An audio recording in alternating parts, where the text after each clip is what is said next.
What if the real risk with AI isn't that it replaces you, but that over time it slowly reshapes how you think, how you decide, and how you express yourself without you even noticing? Because this isn't just about how to use AI, it's about how to use it in a way that keeps you connected to who you actually are.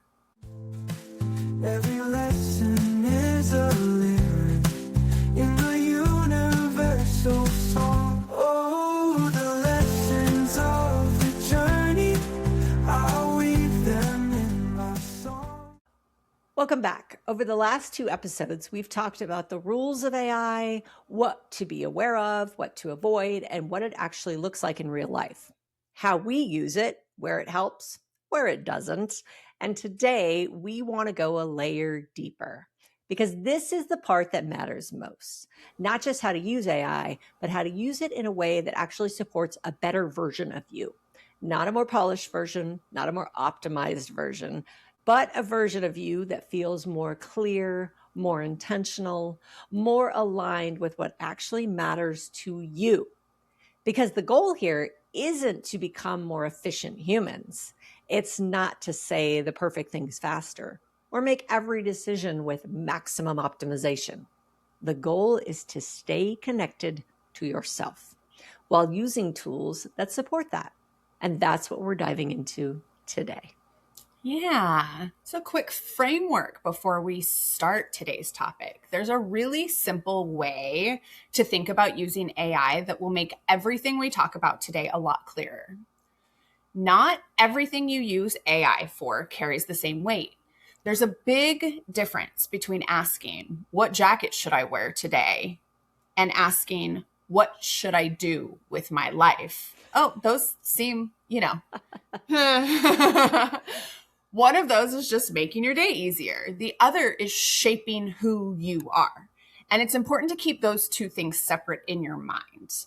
For the small everyday decisions, what to wear, where to eat, how to plan your day, let it be easy. Let AI reduce that friction. We've talked about neural depletion before. This is a great way to take some of those things off your plate.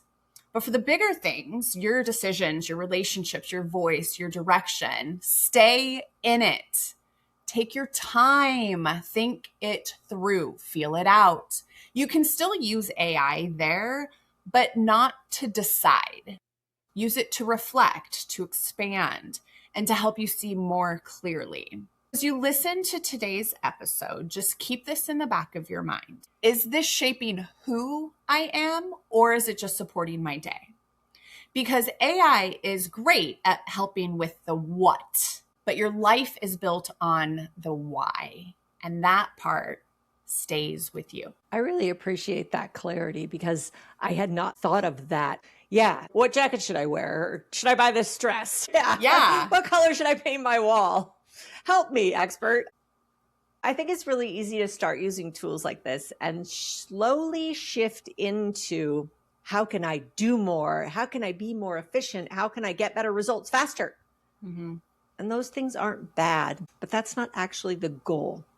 The goal isn't to become more like AI or more productive human.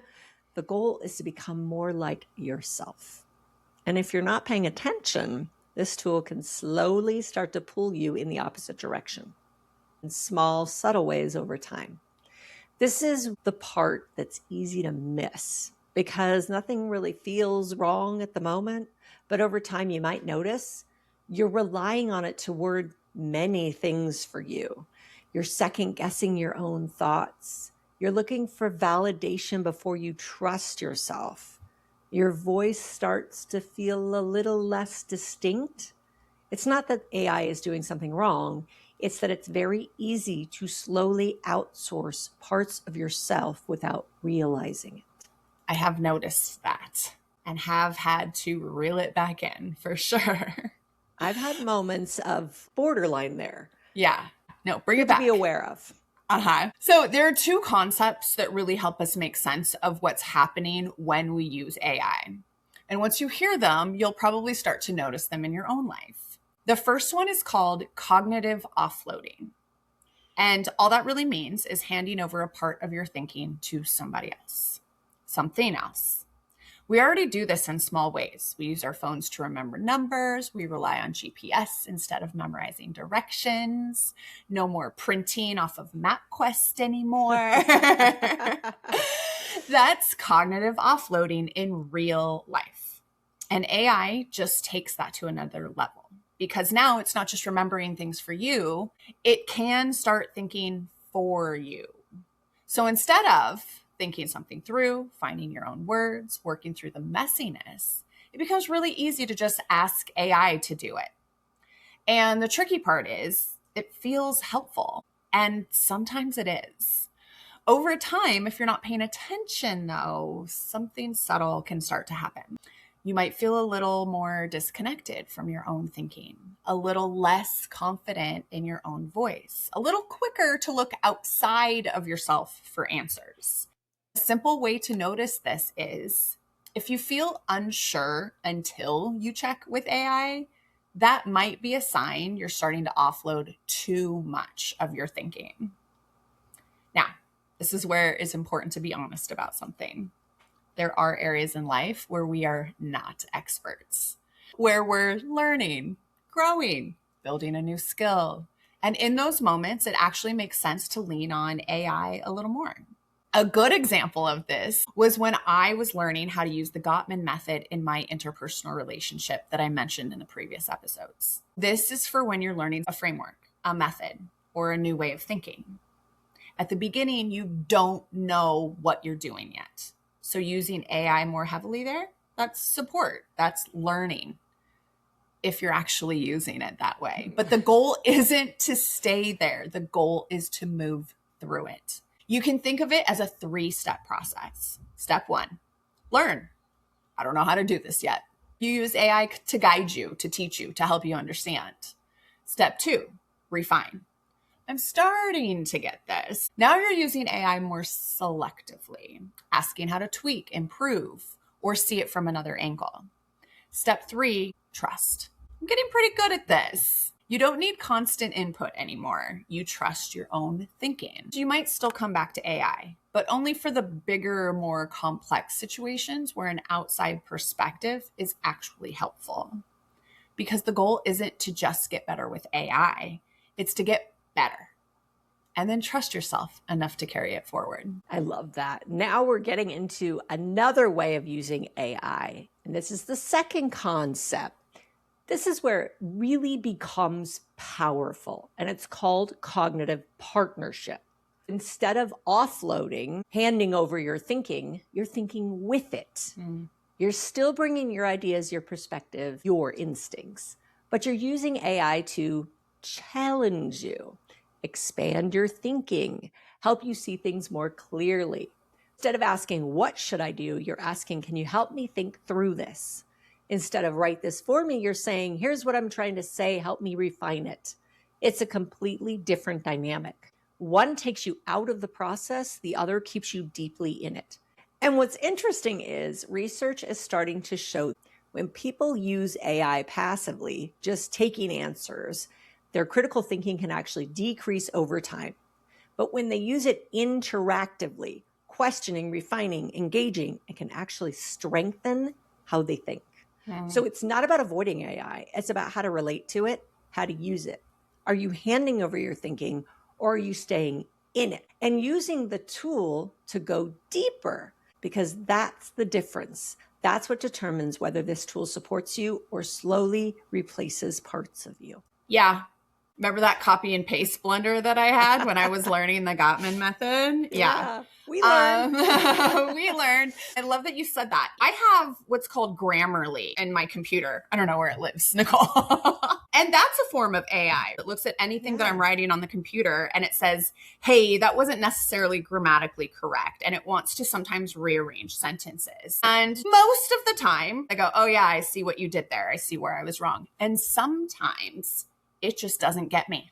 I will look at the way that it rearranged it to make it grammatically correct. And I'm like, I see what you did there and I still don't like it. I don't care if it's grammatically correct. That's not even close to what I mean or how I was trying to say it. Yep. Sometimes it really does have to be in your own voice. This is how I would say it verbally. This is not how I would write it. Sometimes it really has to get across that way. I just X out that little box when it's trying to force its little red and yellow lines on me. That's what you're talking about here. I think that's really important because it maintains the idea that, okay, I can be grammatically correct most of the time, but sometimes I really need to say it like this. Yes. And it's using the tool and not letting the tool use you. I laugh because we're sitting here saying it doesn't make you more polished. But to be honest, I have had a long conversation with Chat about how to use more effective words. And it does sound more polished when I use more effective words. But it's me intentionally saying, I'm ready to shift some of my wording and my language to sound different. It's not doing it unintentionally. That's the part you want to avoid. You want this to all be your intention. That's really important. Yeah. Talk about staying in your own voice. Yeah. So the question becomes, how do you use something like this without losing yourself in it? Number one, start with your own thoughts first. Before you ask anything, pause. What do you think? What do you feel? What's your initial instinct? Even if it's messy, even if it's incomplete, start there. Then bring AI in to help you refine or expand. You can ask it if it thinks you're on target or what its take is to see if you need to challenge yourself. But what you think, feel, and instinctively know do matter. Number two, use it to reflect, not decide. AI is great at offering perspectives, organizing thoughts, helping you see things more clearly, but it shouldn't make your decisions for you. You can ask, can you help me think through this? What am I missing here? But the final answer should still come from you. I know we have said to not let it make your decisions probably 25 times at this point. We're going to keep saying it. Yeah. Because it's really important. Look, it's not going to make the final decision. It might tell me, okay, yes, go ahead and buy that jacket. It's worth it. But I'm still the one deciding whether I put my credit card down. Number 3 way you can do this is check for resonance. This is simple, but it's a really powerful filter. When AI gives you something, whether it's an idea, a piece of writing, or a suggestion, ask yourself, does this actually feel true for me? Does this sound like me? If it doesn't, that's your signal, not to force it, but to adjust it or let it go. This one's funny because I feel like for people who are more on the timid side, they really have to pay attention with the checking for resonance. I'm such a ball buster. I'm like, that's not me. I wouldn't say it that way. Yeah, if it's not resonance, I'm not using it. But I see how people could get really caught in that. And the 4th one is leave space for discomfort. I think this is really interesting.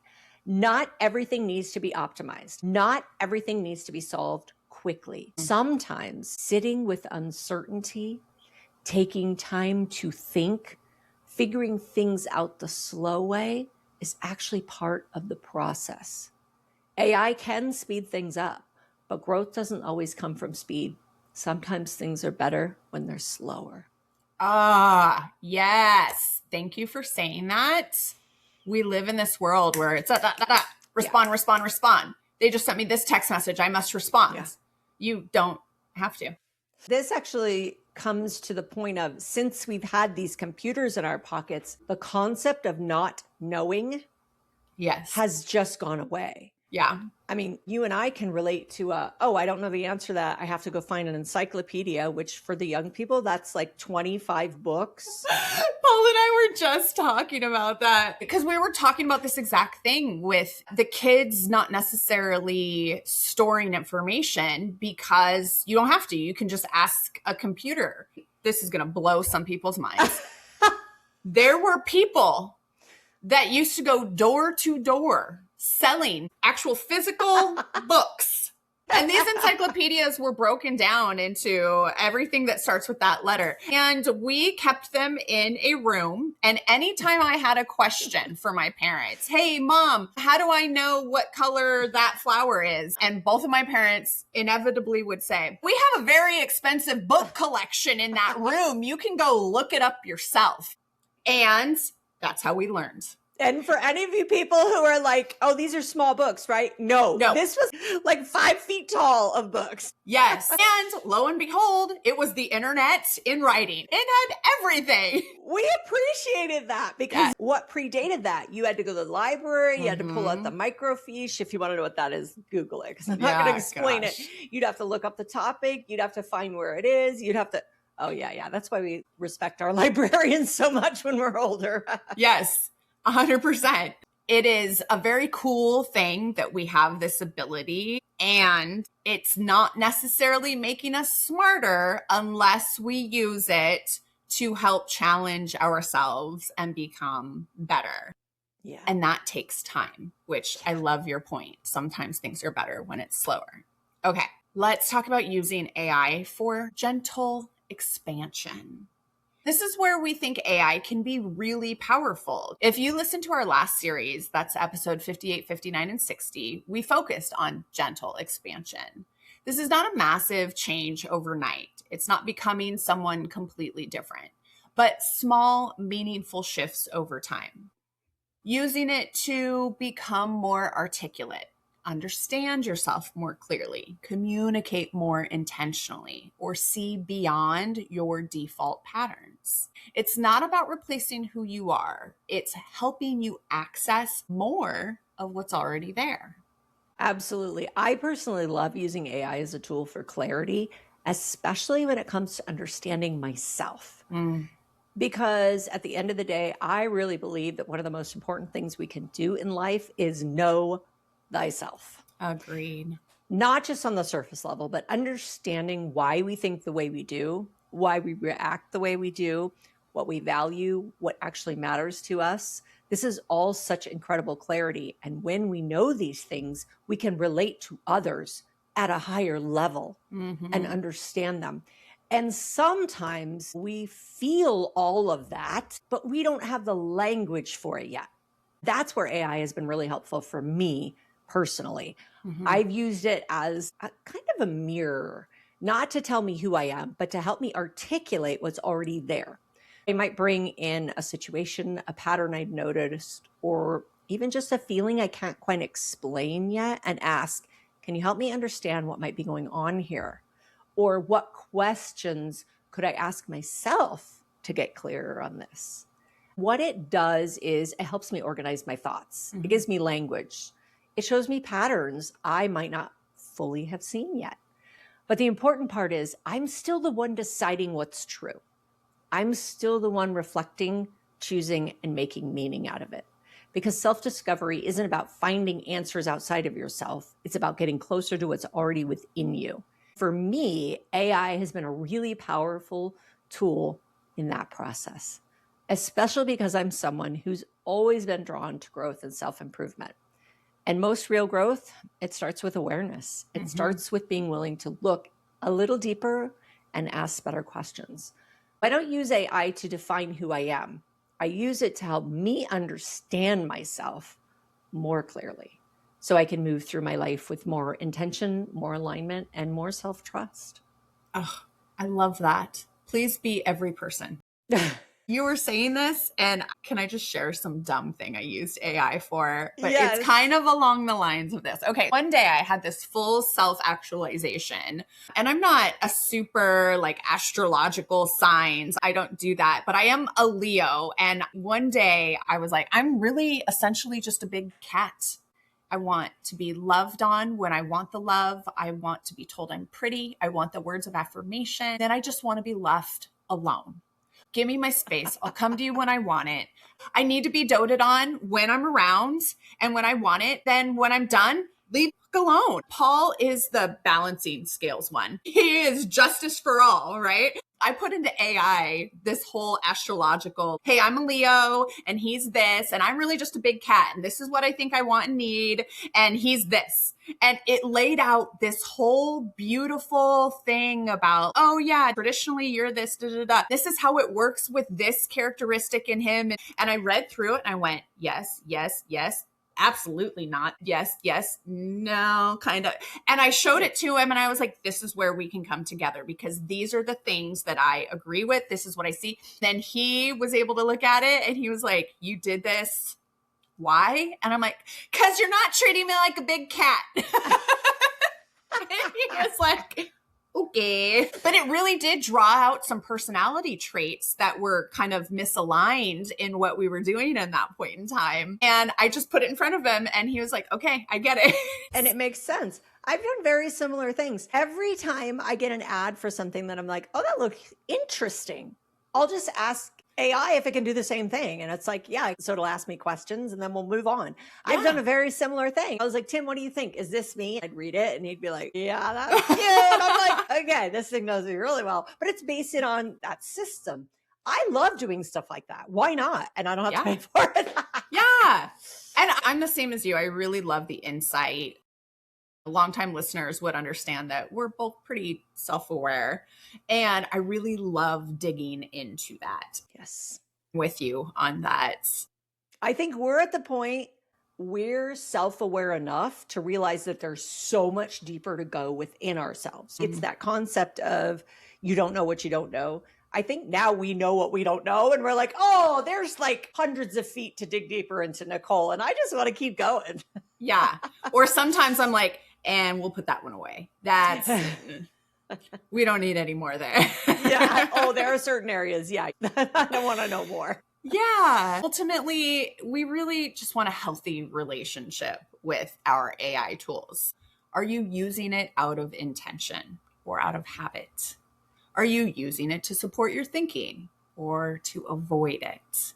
Because those two things feel very similar on the surface, but they lead to very different outcomes.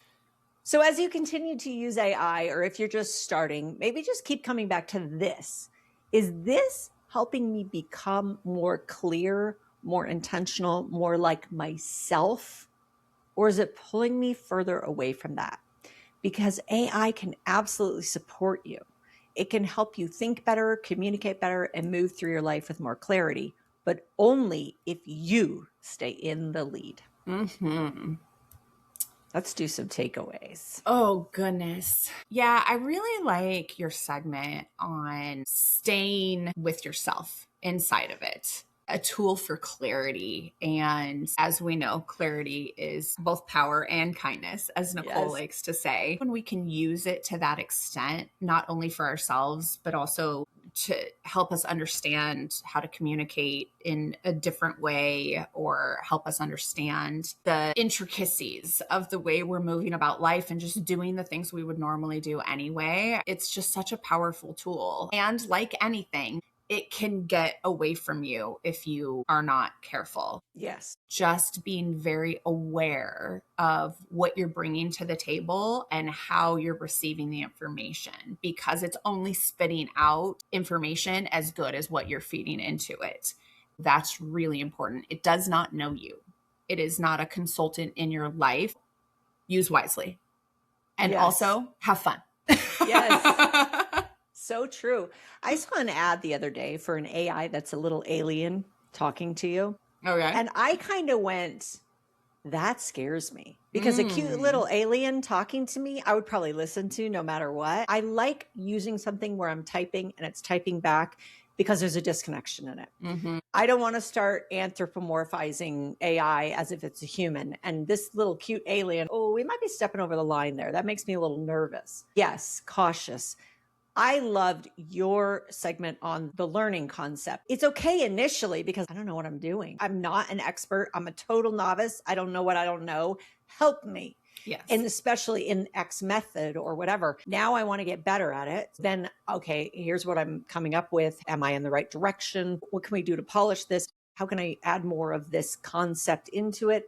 And then you know what, I kind of got a handle on this. I've now used it as a tool to learn versus just use it as a tool to completely outsource my thinking from here forward. I love the interaction. And most of my thought interactions with AI are very much, but what about this? Or what about that? And aren't we talking about this? And why are we missing this? And what's going on with this? There's a lot of back and forth conversation, or, okay, work my thoughts into it more. Yes. Yeah, I love that concept because I'm a growth-minded and learning person. As I get older, I feel like I'm grasping onto it more. I know sometimes if people get older, they get away from that. And I think it's wonderful to grasp onto the learning process of it. It also gives you permission to, in the beginning, be like, I don't know what the heck I'm doing. Yeah. I'm really bad at this. Or I've been doing this for a long time and it's not working. So let's figure out what does work. Can you help me? Good stuff. And it's here. You might as well create some sort of relationship with it. It's not going away.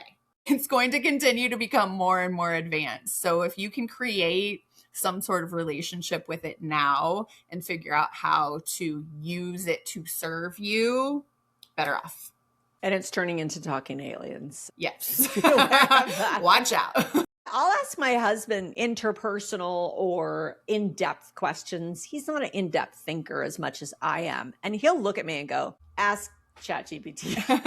You are beyond my brain power at this point. I'm like, okay, I will. We'll see where it goes. We were talking about, you have a name for your... Yeah, I was calling it Morgan for a while. Morgan, yeah. Let me ask my friend Morgan, because I'm like, it is a stranger. But when you get deeper in your conversations, then it starts to become more like a friend because it understands you more. When I'm many pages into a chat, now it's more like I'm talking to a friend, but a friend who has access to pretty much all the information on the internet, which it's not all great information, but it's also read all the books. Yeah. It's got some expertise there. It's pretty powerful sometimes. Yeah.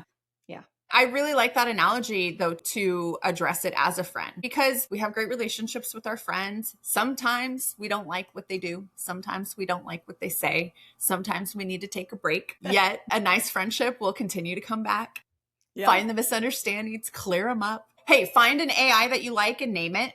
Then you don't have to walk around your own life saying, oh, let me consult AI. You can say, you know what? Morgan is a really great person to talk to about that. And I chose Morgan because it could be a man or a woman. So it depends on what kind of advice I'm looking for. There you go. In different ways.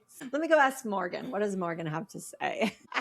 As I learn AI more, I thought this was a very cool thing. I now have an advisory board inside of ChatGPT. Don't remember who, but stole it from a brilliant person who helped me understand that inside of AI, you literally create the type of feedback that you're looking for in any given situation. So this advisory board has a variety of people from not only living today, but also from history.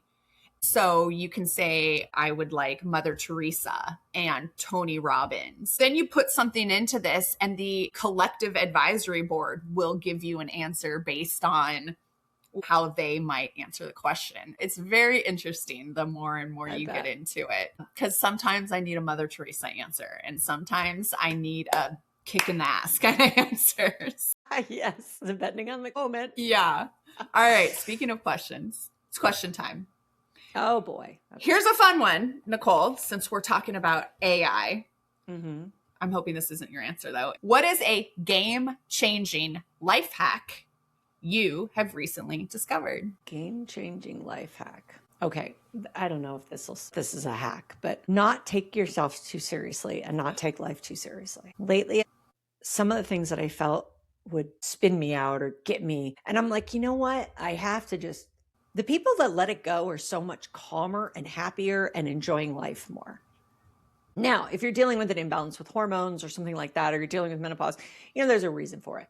But I think as we get older, sometimes we get more uptight and intense and just not taking yourself so seriously, not taking life so seriously. Okay, so this is sort of how I phrase it. You know how you watch a sitcom and somebody says something to somebody else as a joke and you laugh? Have you ever thought about the fact that, shit, if one of my friends said that to me, I'd be devastated. I'd be like, that's such such a big, it would be like horrible and you wouldn't get over it. And here they are in a sitcom, just like saying these things to each other and everybody's just letting it roll off their shoulders. And I'm like, I want to be like that. Just let things roll off your shoulders and just don't read so much into it. Part of that is because of what we've been talking about, the fact that I'm an intelligence-based person as far as I love knowledge. And being that knowledge person, I've always want to go deeper. And yet sometimes you just got to let it be like a sitcom and just let that shit roll off your back like a duck. That is such great advice. Because the longer I live, when I look back, I go, man, I could have done so many of those things differently. It really wasn't that serious. We're in our lives and we're like, this matters so much. And you look back and you're like, I forgot about that. It surprises me that as you get older, and some people do, they're like, been through it all, whatever. No, it's not going to matter. It's not that big a deal. But then some people get like uptight as they get older. Now I want to get less uptight. I want to get looser and chiller and more like, oh yeah, whatever. I love that. That is solid advice. Yeah. Well, that's number one. And number two is use AI. It does help. I had a really interesting interaction with my family, and my son is not an AI person, my oldest. I was talking to my youngest, asking him some questions, and my oldest went, when's my turn? And I was like, oh, you just making fun of AI, but now you want your turn to be answering these questions. And we ended up doing this whole process, and it ended up creating this culmination of an amazing potential in our family. I just think about those experiences and I go, because I was open to it, and I was like, well, let's see what AI says. I love this. Yeah. You could say, hey, AI, what are 10 questions that I can ask my 6-year-old? Yes. Because I have one that would help me know him better. Yeah. I wish I had AI when I had teenagers, especially teenage boys, because I've never been a teenage boy. I would have been like, okay, how do I need to phrase these questions so they don't get pissed at me? Yeah. You know? I mean, like I would have used it a lot. Definitely. I don't know. What's something that all teenagers are struggling with? That's something I would ask AI. Yeah. No, that's great. Everybody, if you're not using AI, jump in and start with stuff like that. Yeah. Like I think it's really helpful. All right, Jen, here's your question. Yeah. If your life had a warning label, what would it say? Oh, God, there's so many warning labels that should be on me. I do not know why like caution flammable just popped out. What does that even mean? Sometimes it's a nice cozy fire in a fireplace. Sometimes it's a dumpster fire, but there's usually a fire going, right? That doesn't tell you all about it. Got a warning label for my life. Okay. Panic button here. Oh my gosh. Okay. Just one warning label. I see myself as like one of those walls at a nuclear power plant facility where you walk up to it and you're like, ooh, that's a lot of warning sticker. Maybe the one that is the most outward or apparent is turn volume down. Like I'm the loudest. It's been a thing my whole life, and I won't get into the depth of which we'd crawled into to understand why my voice is the way it is. I have spent quite a long time in my 44 years trying to learn how to bring the outside volume down. And I'm passionate and I'm excitable and I'm a 6 foot tall, loud girl. Like nobody's going to attack me in a parking lot. They do not want any part of this. I think that would be it. All jokes aside, it would be turn the volume down on that one. Warning, loud, cover your ears, something like that. That's a good one. Yeah, I could see that. Yeah. Our volume doesn't go down when we get passionate. No, ma'am. You and I, anyway. Well, that was a thing in my life. Paul is from the South. I am not from the South. Southern women are, this is not a generalization, but his experience was like softer, lower voice, not as excitable. And here was me. And then, of course, PJ, his son, when he came to live with us, he caught my volume and he was like, oh, holy shit, what is happening inside of this house? This has never happened before. I'm not even talking about yelling. I'm talking about just my voice. I have a loud voice. Even if I'm not yelling, my voice is just loud. I think the adjustment for people is like, she's not angry. She's just very... just generally loud. That would be it. Yeah, I love when Tim says you mumble. And I'm like, have you met me? I don't mumble. Anything. I'm way too loud. I enunciate all of it. All the words are clear. Dab. Well, to wrap it up, use AI to become more thoughtful, more aware, and more you. Not more perfect, not more polished, and definitely not less human. And if you know someone who could use a little more clarity on how to make AI your partner, share this episode with them. And until next week, enjoy the journey. Bye, everyone. Write your lines with